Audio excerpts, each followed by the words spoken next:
Donc épisode 2, le déni de service. Qu'est-ce que c'est? En tant que client, tu as accès à, à une certaine prestation qui est volontairement, drastiquement, volontairement, voire totalement réduite. Je m'explique. Dès que j'ai eu mon appartement, je voulais, dès le départ, je prends un contrat d'électricité et de gaz. C'est un peu normal, hein, tu vois. On vit pas autant des cavernes et des bougies à l'époque de Marie-Antoinette, quoi. Et de Danton. Bah, c'est logique. Donc je prends un contrat d'électricité, de gaz, le forfait, tu payes tant par mois, gaz, électricité compris, tu as une application, tu peux surveiller tes consommations, on te dit comment faire, etc. Ok, moi je leur dis, je veux mensualiser, dès la signature du contrat, hein, je veux mensualiser mes paiements. D'ailleurs, tu payes tous les mois. C'est pas tu payes, voilà, tu payes tous les mois. Le premier mois, je reçois pas la facture. C'est bizarre. Le deuxième mois, je reçois la facture, mais elle est gonflée, quoi. Au lieu de payer 50 euros, tu payes 100 euros. Quand t'as pas trop d'argent, payer 100 euros d'un coup comme ça, c'est beaucoup, quoi, tu vois. Donc j'appelle une fois, service client. Mais moi, j'ai consigné le contrat, il est mensualisé.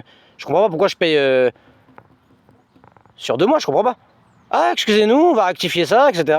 J'ai les mails, j'ai tout. Ce que je dis, c'est vrai, de toute façon. On va le faire, vous inquiétez pas. Y a rien qui change. Tu l'as payé une 3e fois, y a rien qui change. EDF, hein, service client. Électricité de France, hein. Y a rien qui change. 5e fois, 6e fois, 7e fois, 8e fois, y a rien qui change. Au bout de la 9e, 10e fois, tu commences réellement à t'énerver. Et c'est l'objectif. Mais attendez là, c'est quoi ce délire? Mais t'écoutes ce que je te dis ou pas? Non, ouais, papa. Mais pourquoi vous vous énervez? Pourquoi un manque de respect? Moi je fais juste mon travail, ils font exprès. Et au bout de la 12e fois, t'appelles, il y a un mec, là c'est bon, c'est fait, c'est bon. J'ai dû appeler 12 fois, alors que j'ai signé le contrat, tu signes un contrat, il y a écrit tu dois payer par mois, et en fait c'est tous les 2 mois pour en fait en réalité te mettre encore plus dans la précarité alors que t'es déjà dans la précarité en réalité. On appelle ça le déni de service. Tu commandes des DVD, tu reçois sur 5 DVD, tu reçois une cassette, quoi. Je sais pas, tu reçois le bon de commande du client, il a commandé des DVD, il y a 5 DVD, tu vas pas mettre la cassette dans le colis, quoi, tu vois, une cassette. Du film en question, mais une cassette. Tu commandes une cigarette électronique, elle fonctionne pas. Ça j'ai déjà dit dans les précédents chapitres. Tu te demandes un kebab, tu demandes de la moutarde et de la mayo avec des oignons, il te met du ketchup, il te met des tomates, alors que t'es allergique, quoi, tu vois. On appelle ça le déni de service. Tu commandes un livre, moi ça m'est déjà arrivé. Sur Amazon, je commande des livres, sur la fin des temps, dans l'eschatologie islamique, etc. Tu payes, etc. Tu le reçois pas. Au bout d'une semaine. Non, en fait, il est plus là. Il te rembourse. Il est plus là. Il y a plein de fois ça. Ils te mettent une casquette Lakers, tu la commandes, tu la commandes, en réalité c'était un bonnet. Tu reçois un bonnet. Et tu vérifies bien la description. Ah ouais, c'était un bonnet en fait, mais pourquoi il met une casquette? Voilà, c'est ça. Déni de service. Et dans tous les domaines, hein. Pour payer tes factures, des fois tu te bagarres avec eux de façon, on va dire, métaphorique pour payer tes factures. Hein. Tu veux juste payer tes factures, toi, c'est tout. Les box internet. Mais j'avais des problèmes avec ma box internet. Je pars 2 semaines en vacances, enfin 2 semaines je sais pas où, en vacances, je reviens, ça fait même pas 2 semaines où je suis hospitalisé, où j'étais hospitalisé, ou je sais pas quoi, tout ce que tu veux là. Je reviens, ça fait même pas 1 semaine que j'ai utilisé la box, je reçois un message automatique et vous avez consommé toute votre énergie. Enfin, tous vos gigaoctets ou je sais pas quoi. Parce que j'avais un forfait, c'était pas illimité, gigaoctets. Bah j'appelle, je me dis mais comment c'est possible, j'étais pas là. Bah je sais pas, peut-être votre code, vous l'avez passé à quelqu'un, c'est pas possible. Bah si, bah, c'est comme ça, vous devez payer 30 euros, voilà. Et dans 1 semaine, 2 semaines, les compteurs se remettent à 0. Donc tu dois remettre encore 30 euros pour avoir internet. Mais jamais.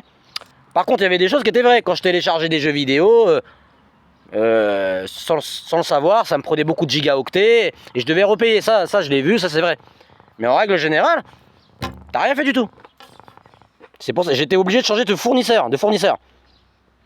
Je change de fournisseur. Avant, j'étais chez Énergie Mobile.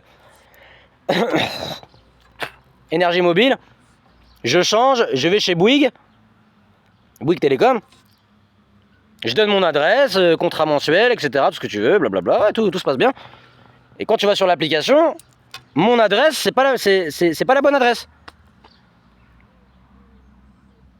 Au lieu t'habites à rue des Rosiers, lui il te met à 400-500 mètres de chez toi, il y a une rue des Jonquilles. Il met rue des Jonquilles. Mais je les appelle, j'essaie de modifier, rien qui change. Je les appelle, je dis mais comment c'est possible? Ouais, excusez-nous notre erreur. Voilà. Et dans tous les domaines. Déni de service, c'est ça.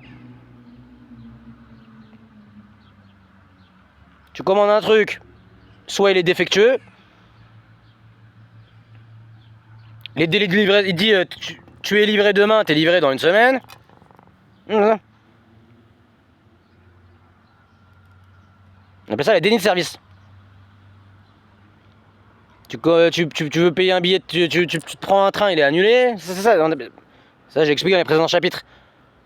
La SNCF, c'est une entreprise publique mais privée. Donc elle propose des services. Acheteur-vendeur, bah, c'est ça. Des avions annulés, t'es pas remboursé. Quand je voulais partir, je suis parti en Inde. Il y a un des avions, parce que j'avais beaucoup d'escales. C'était Paris. Pour de vrai, c'était Paris-Bucarest, Bucarest-Riyad, Riyad-Mumbai. Là, ça a fait Paris-Bucarest, Bucarest-Riyad annulé. Donc t'es bloqué, t'es entre les deux. Donc t'es obligé de repayer un billet pour faire Paris-Bucarest, Bucarest-Rome, Rome-Riyad, Riyad-Mumbai. T'arrives à Mumbai, t'es fatigué. Je voulais prendre le train, j'étais comme ça. Je suis obligé de prendre l'hôtel. La chambre d'hôtel est restée à Mumbai alors que je voulais aller à Calcutta et visiter le lendemain. Ben c'est ça. T'as de l'argent, j'étais en Inde, j'avais de l'argent. J'arrive devant une entreprise qui vend des cafés. Bonjour, c'est combien le café, etc. J'ai plus de café. Comme je reviens à ce que je disais à Djerba. Je veux un sandwich. Il n'y a plus de sandwich. Il n'y a pas les aliments que tu veux. C'est ça le déni de service. C'est quand tu commandes quelque chose à une entreprise ou quand tu rencontres un entrepreneur ou un vendeur, il y a toujours un problème. C'est ça. Mais c'est réel. J'ai vérifié parce que j'ai. Il y a toujours un problème. Pas tout le temps. Là, je fais mes courses. J'achète des trucs, j'arrive à la caisse. Il peut pas faire grand chose. J'arrive à la caisse, bonjour, je paye. Mais en règle générale, il se passe toujours des trucs comme ça. Quand t'es éliminé de façon sociale et ça commence après par le physique, par l'État, quoi. Quand t'es victime d'une répression d'État. C'est comme ça que ça fonctionne. Hein? Ouais. Nous, c'est comme ça. Hein? Déni de service, ça s'appelle. Et c'est pas ça, c'était avant, c'est toujours comme ça.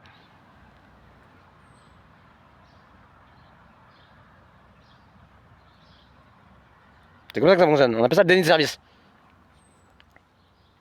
Tu vérifies, ouais, c'est ça ce que tu veux, c'est ça ce que je dis. Toujours, quel truc bizarre. Mais toujours un truc bizarre, mais toujours un truc. Ouais, c'est de la malchance, ouais, c'est ça, ouais, comme d'habitude, ouais. Non, c'est pas non, c'est pour te faire comprendre, à toi qu'il y a un problème. Ouais, on t'harcèle, ouais. Ouais, tu vas faire ce qu'on te dit. Ouais. Faut que la cible, la voit qu'il y a un problème. Mais de façon cachée et codée. Tu vois? C'est comme ça que ça fonctionne. S'il se plaint, bah il finit à l'hôpital, psy, où on le traite de paranoïaque, d'affabulateur, de mec qui abuse un peu. C'est ça. Il y a tellement d'exemples. C'est juste un exemple tout bête. Tellement d'exemples. Il y en a plein. Laisse tomber. T'arrives, tu veux prendre une boisson. Quand j'étais au Royaume-Uni, je prenais une boisson. Le vendeur devant moi, il augmentait le prix. Je dis, mais elle coûte pas 12 livres la bouteille. Ou je sais pas moi, 8 livres la bouteille. Elle coûte 4 livres. Ah, j'ai pas fait exprès. Tout le temps comme ça. Donc tu vérifies, c'est ça. C'est les dénis de service, ça s'appelle. Il y aura toujours un problème avec le vendeur. Celui qui te vend quelque chose. Limite, il veut même pas que tu rentres dans sa pizzeria ou que tu lui achètes des trucs, quoi. Il veut pas, lui. Là, j'ai acheté des DVD il y a pas longtemps. Pour de vrai, le mec, c'est en 3 jours, parce que c'est en France, en 3 jours tu les reçois. Il a mis au moins 2 semaines. Ouais, il y a des grèves, il y a ci. Je recommande un autre sur un autre site de commerçant pour acheter des DVD, tu les reçois pas, quoi. Il dit non, t'es remboursé. T'attends, t'es content, c'est ça en réalité. Tu attends quelque chose qui ne viendra jamais. Ouais, le DVD, putain, je vais regarder ce film, c'est stylé. En fait, il est. Il viendra jamais, quoi. Ouais, c'est pareil. T'as une cigarette électronique, j'essaie d'arrêter de fumer. T'arrives. Putain, elle est stylée. Elle fonctionne pas. Voilà, c'est ça. Il y a toujours la déception, tu vois. T'es déçu. C'est comme ça que ça fonctionne. C'est psychologique en réalité. C'est une guerre psychologique en réalité. Tout n'est que question de psyché, de perception. Passons au déni de justice.